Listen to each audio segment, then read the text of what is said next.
Então, boa noite a todos os nossos ouvintes que mais uma vez nos sintonizam no programa Ser Igreja, que como habitualmente vai para o ar neste mesmo horário, entre as 11 da noite e vai até por volta da meia-noite. É um programa da Rádio 5 que pode ouvir em onda média e FM. Também pode ver a primeira parte deste programa, eu digo quase sempre, depois na página da Diocese, www.diocese-braga.pt, e pode ver quer o presente programa, quer os anteriores em arquivo. Como habitualmente a primeira parte é um convidado. Quando se fala de um bispo é um bocado complicado dizer que é convidado, porque está na sua própria causa.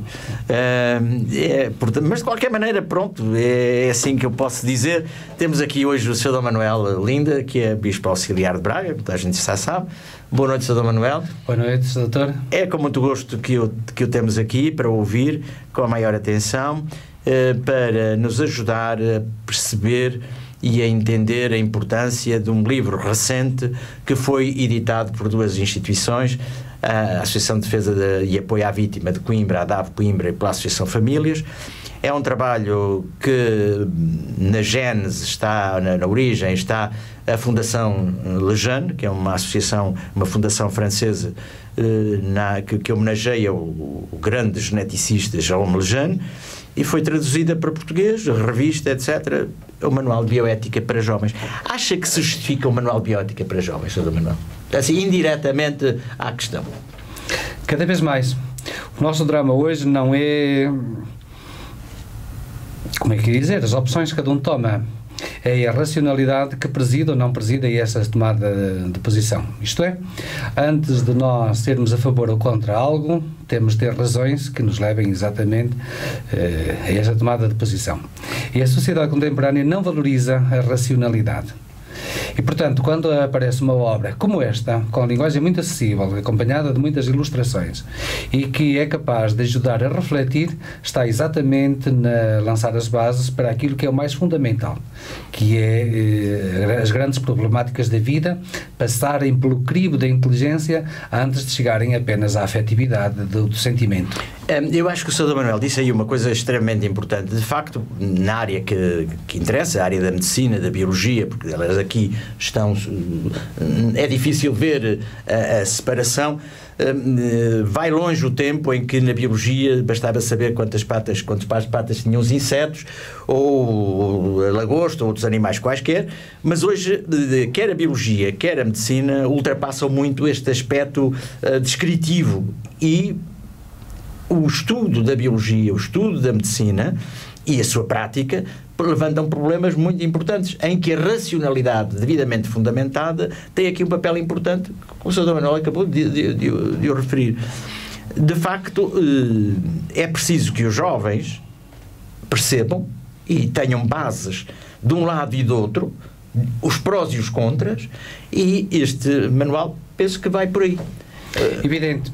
Eu até me colocava fora, especificamente, do campo, digamos, dos profissionais da medicina, seja eles, ou melhor, das ciências da saúde, seja no campo específico da medicina, seja da enfermagem, e tantas outras ciências auxiliares. Porque aí, então, a problemática põe-se ainda com muito mais acuidado. Hoje não se compreende o exercício do serviço da saúde que não seja numa perspectiva holística, integradora de todas as ciências, de todos os saberes, porque só assim é que nós servimos efetivamente a pessoa humana. De outra forma, estamos apenas a lidar com partículas da pessoa humana. E então, um profissional da saúde tem, logicamente, de ter muito cuidado na reflexão ética, bioética e tudo isto que esta obra pode ajudar como iniciação. Sim, evidentemente não é um tratado de bioética. É em 100 páginas, não sei quantas são a menos até. Não se podia, 64 ou 66, não se poderia evidentemente fazer um tratado, não é? Exato. Eu lembro-me de ter lido há pouco tempo que Martin Luther King dizia: não se esqueçam de que tudo o que Hitler fez era legal. E às vezes, eu acho que isto é interessantíssimo, porque às vezes, e isto tem a ver com a bioética, o facto de nós, da sociedade, de ter a preocupação de legalizar imensas situações, não as torna boas por isso. E eu penso que este manual de bioética para jovens, alerta para a situação, para as possíveis contradições, que o facto de algo ser legal não o torna, por isso, uma boa coisa. Uma das coisas mais dramáticas do nosso tempo é a fundamentação ética ou nenhuma fundamentação das leis civis. Está a vigorar na mentalidade de muita gente, não só do legislador, mas inclusivamente da opinião pública, aquilo que se denomina o positivismo jurídico, que é mais ou menos esta ideia. Desde que, por consenso, se obtenha uma maioria, então as coisas passam a ser boas. Isto é a maior estupidez deste mundo. Nós, olhando agora retrospectivamente e estudos aprofundados que estão a ser feitos, sabemos que Hitler, no apogeu da sua fama, até porque tinha um sistema, digamos, de propaganda muito bem montado, colhia a simpatia de mais de 80% do seu povo, o povo alemão. O Luther King chamava a atenção para isso. Claro. O que ele fez era legal. Era legal. E não deixa de ser algo de atroz e de inconcebível. Absolutamente execrável. Portanto, valha-nos isto ao menos para nós começarmos a desconfiar que nem sempre o legal é o bom, nem sempre o legal é o ético. Nós corremos o risco, eu gostava de ouvir a sua opinião, Sr. Manuel, para o seguinte: por vezes as pessoas que se opõem ao aborto, à eutanásia, põem sérias reservas à procriação medicamente assistida, são apodadas imediatamente de retrógrados católicos. Não tem a ver, e a pergunta que eu lhe faço é esta: esta é uma posição só para católicos? Isto é, o ter uma perspectiva ética sobre os grandes problemas que a humanidade hoje se defronta, o problema do direito à vida, do aborto, de uma morte digna, que depois em que se usam todos os artifícios, todas as artimanhas, se isto é um problema católico? É evidente que não. Se me permite, para não dar uma resposta abstrata, vou dar um exemplo. Ao longo da minha vida, como padre, eu fui chamado muitas vezes a debates, a encontros, a programas de rádio, inclusivamente, em que estes assuntos eram debatidos. Lembro-me que um dia estava eu e bastantes políticos, foi quando se fez o primeiro projeto de legalização do aborto em Portugal. E entre eles estava um deputado do Partido da Esquerda, que eu, por motivos agora, digamos, de reserva, não vou dizer o nome, e esse senhor é médico. É conhecido lá no meio de onde eu venho, de onde sou proveniente, como filho de uma família absolutamente agnóstica. Absolutamente agnóstica. Não se põe o problema religioso. Curiosamente, a pessoa, para usar entre aspas, entre muitas aspas, a palavra fundamentalista na defesa à vida, era ele. E tinha razões para o ser. Porque ele exatamente partia dos dados da ciência e sabia que era absolutamente inquestionável que a vida humana começa a partir do momento da concepção. E por isso ele não via, na perspectiva dele de médico, portanto colocado ao serviço da vida, outra hipótese que não fosse desmascarar, é o termo, os defensores do aborto. Por isso mesmo, essa pergunta que o doutor me faz, se de facto nós somos obscurantistas ou retrógrados por o facto de defendermos a vida, eu diria, connosco estão muitos dos melhores cientistas. Aliás, o pai desta Fundação Lejane foi um brilhantíssimo biólogo, médico da ciência do século XX, não é? Portanto, ele não poderia ser um obscurantista. Não é? O Lejane esteve para ser Nobel graças à sua enorme descoberta da relação entre uma doença mental, uma diminuição mental e uma anomalia cromossómica. Foi ele que o descobriu. Foi a primeira vez que no campo da ciência alguém faz esta correlação entre património genético e doença. E isto é notável. Portanto, este homem não era um obscurantista, ele era um homem de vanguarda, não é? O Sr. Manuel leu este manual de bioética para jovens. Não há uma referência explícita à doutrina social da Igreja sobre a vida, sobre o aborto, sobre a eutanásia. Os autores baseiam-se essencialmente nos factos da ciência e dos direitos humanos. Nem tem que haver. E nem tem que haver. Não tem que haver. A fé apenas nos dá uma sensibilidade, uma abertura de espírito para procurarmos as razões. As razões são eminentemente científicas. E é no campo da ciência que se deve mover o debate hoje sobre as grandes questões da bioética. Não é no campo da fé. Nós não vamos percorrer a Sagrada Escritura e encontrar respostas para as grandes problemáticas, ou sei lá, da inseminação artificial, da fecundação in vitro. Não havia esse problema. Evidente. É muito recente. Quanto se lá afirma, é exatamente a dignidade da pessoa humana, criada à imagem e semelhança de Deus. Portanto, o debate tem de se mover especificamente no âmbito do científico. Claro que está sempre presente a dimensão humanística. Mas a dimensão humanística é uma espécie de ambiência geral, porque aquilo que se discute são questões de ciência. E no fundo, estas grandes questões que o livro aborda, e que eu já referi, o Sr. Manuel também, do aborto, a eutanásia, a procriação medicamente assistida, etc., todos esses problemas que hoje estão nos jornais, está na comunicação social, não são inertes. Isto é, a sua abordagem não pode deixar ninguém indiferente, porque ela tem implicações. Ela abre portas, uma tomada de posição pró ou contra, abre portas ou fecha portas a situações que nós não podemos prever. Não pode deixar indiferente, e nós temos de despertar nas consciências exatamente este sentido da procura. Há 30 anos atrás, quando eu me ordenei, estas questões estavam no máximo, digamos, do seu apogeu, e debatiam-se, mesmo muito antes do aborto, destas técnicas, digamos, estarem difundidas e generalizadas. E, infelizmente, hoje, dá a impressão que aceitamos com toda a naturalidade, ou a opinião pública aceita, coisas absolutamente, vou usar a palavra, escandalosas, sob o ponto de vista do humanismo, sob o ponto de vista até da ciência. E, portanto, temos de trazer ao terreno da reflexão, exatamente estas problemáticas, porque aquilo que me preocupa não são os opositores à minha maneira de pensar. O que me preocupa é a indiferença delas serem abordadas. Alguém dizia, se me permite só mais esta expressão, que o grande drama daquilo que nós chamamos hoje, este tempo cultural da pós-modernidade, é a pessoa humana tem de deixar de ser o Homo sapiens, falávamos nele no sentido da humanização, para ser apenas o Homo sentimentalis, isto é, que das emoções obscureceu a sua racionalidade e vive apenas do que lhe apetece, das suas emoções. Aí é que eu tenho medo. E isto prende-se com aquilo que é a filosofia dominante, enfim, mais ou menos explícita, que é o relativismo, em que tudo se equivale, a lei da maioria prevalece, os tempos hoje vão neste sentido. Não há...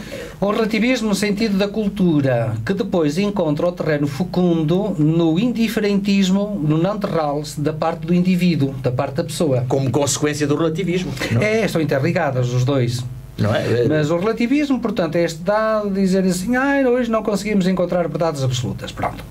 E depois, isto vem de encontro à minha preguiça natural de procurar a verdade. E diz, lá está. Eu também já tinha essa persuasão de que é impossível encontrarmos a verdade. Então, caio no absoluto indiferentismo para estas questões. Isto é que é o drama do nosso tempo. E este livro inquieta quem o lê? Inquieta quem o lê e pelo menos obriga a pôr-se questões. Que é fundamental. Fundamental. O Sr. Manuel, como pastor, como bispo muito comprometido e com uma experiência muito grande nesta área de apoiar e pôr as pessoas a pensar, porque o bispo, o padre, não é só aquele que debita conhecimentos ou teorias ou as suas razões, mas aquele que põe também as pessoas a pensar. A quem acha que este livro ele é dirigido aos jovens, evidentemente, logo pelo título, mas acha que os jovens devem ser os primeiros a serem interpelados pelo livro, ou provavelmente isto ou deveria ser destinado aos grandes educadores? Se calhar começar pelos jovens, que normalmente são pessoas muito abertas, muito contestatárias. Num primeiro embate são capazes de pôr o sentimento à frente da razão. mas depois, se forem cativados, acabam de facto por dar grande relevo à dimensão humanística da sua racionalidade. Se me permite, pronto, falo da minha experiência pessoal, que é a única que eu conheço. Na minha qualidade de bispo, na minha função de bispo, neste momento dentro da Igreja, evidentemente que eu lido quase sempre com gente que está dentro do setor eclesial. E, portanto, o meu discurso é um discurso, ao fim e ao cabo, adaptado ao meu ambiente, à minha audiência, digamos assim.